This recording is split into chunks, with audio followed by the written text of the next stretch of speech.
Maligayang pagbabalik, maghanda para sa mas marahas na bagyo at matinding pag-ulan.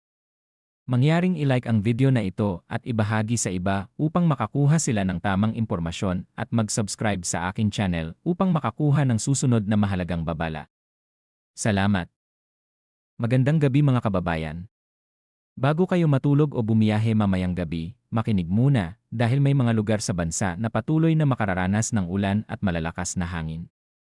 Narito ang lagay ng panahon para ngayong gabi at bukas, February 3, 2026.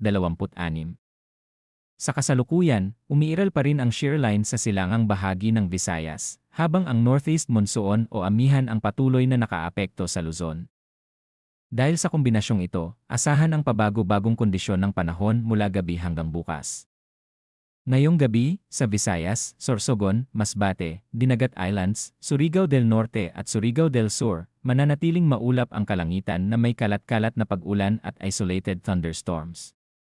May mga pagkakataong katamtaman hanggang malakas ang buhos ng ulan, kaya posible ang flash floods at landslide, lalo na sa mga lugar na mababa at bulubundukin.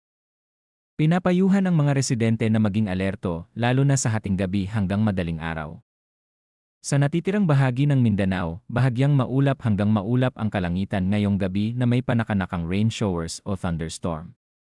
Ang mga pag-ulan dito ay maaaring biglaan ngunit panandalian, subalit sapat para magdulot ng madulas na kalsada at pansamantalang pagbaha.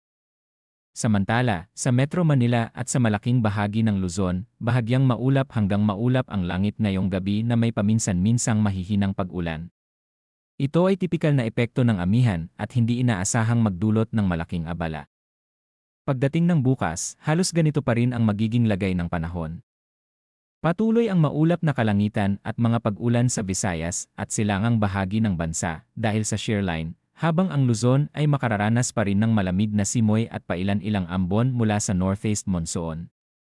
Sa Batanes at Babuyan Islands, asahan ang maulap na langit na may mahihinang ulan ngayong gabi at bukas. Wala namang inaasahang malaking epekto, ngunit ramdam ang malamig at mahangin na panahon. Pagdating naman sa hangin at karagatan, moderate hanggang malakas ang ihip ng hangin sa northern Luzon at moderate hanggang rough ang dagat na maaaring umabot sa 4 na metro ang taas ng alon. Hindi ito ligtas para sa maliliit na sasakyang pandagat. Sa silangan ng Central at Southern Luzon, Visayas at Mindanao, mananatiling maalon ang karagatan na may taas ng alon mula 1.2 hanggang 3.4 metro. Pinapayuhan ang mga mangingisda at biyaheng dagat na mag-ingat o ipagpaliban muna ang paglalayag. Sa kabuuan, maulan pa rin sa silangang bahagi ng bansa, mahangin at malamig sa Luzon, at pabago-bago ang kondisyon ng dagat. Patuloy na maging maingat lalo na ngayong gabi hanggang bukas. Manatiling nakatutok para sa mga susunod na update sa lagay ng panahon. Magandang gabi at ingat po tayong lahat.